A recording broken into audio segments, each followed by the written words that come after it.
Hi everyone, thanks for checking out our videos here. My name is Eric Connor and I am a primary therapist at Insideout Living. We're a counseling center with offices in downtown Chicago and in Evanston, Illinois.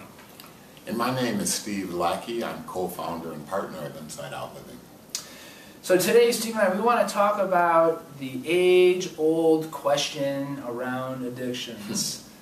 The question that every person with addiction has asked themselves maybe 100 times: why do I keep doing the thing that I said I was not going to do? And I think this is important for us to talk about because it's easy to take it as a moral lapse or as a moral failure. Well, I said I wasn't going to do this, but I did it anyways. I am an awful person. And we want to bring to light just some of what we know from a neuroscience standpoint and just from some of the more recent research, because it can help us and everyone to understand more what's going on at that moment. 95% of the stuff that we talk about is from the research of Dr. Patrick Carnes. He's he's basically the pioneer and the leading expert in both sexual addiction and in sexual recovery. And so we want to give him credit for a lot of what we're going to be talking about. But let me just introduce a term, and we use it in the office here, and Steve can talk more about it, but we say the brain gets hijacked. So when we talk about the brain getting hijacked, what does that mean? Well, I have a couple of metaphors, Eric, and the hijacked brain simply is, and I don't know about you, this happens to me all the time, that you're driving, you want to get off in a specific exit, and you find yourself missing that exit, and down the road you say, how could I miss that? I go off of this exit all the time. Well, that's one example of the brain being hijacked. And secondly, you can drive, like I have many times, for miles and wonder, wow, how did I get from point A to point B? Right. Well, there is a subconscious response as well. So that's another example of the brain being hijacked. But there's a neurochemical interaction at play as it relates to the brain becoming hijacked.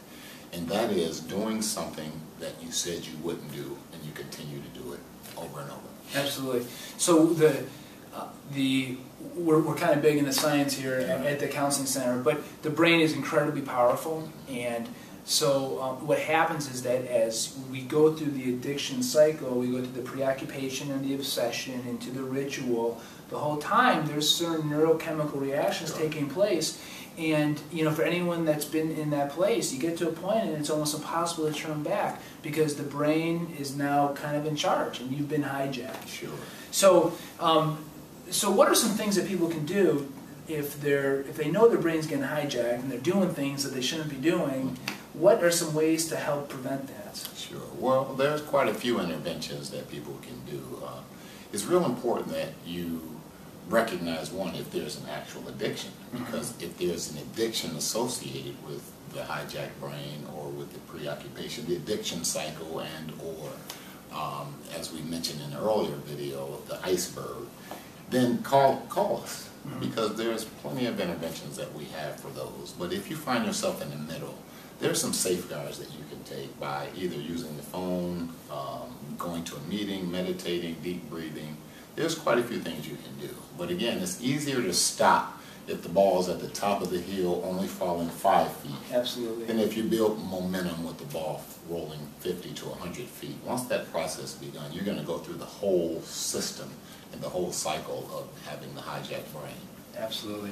So I think what you said is perfect.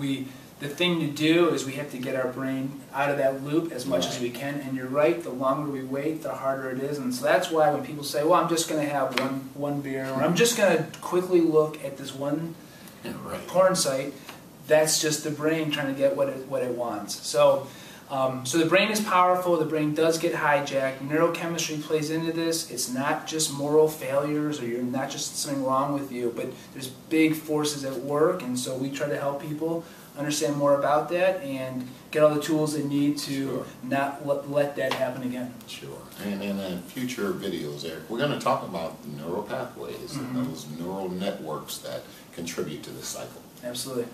So thanks for watching, and we hope you guys have a great week, and we'll be back online soon. Thank you very much. Goodbye. All right. Bye-bye.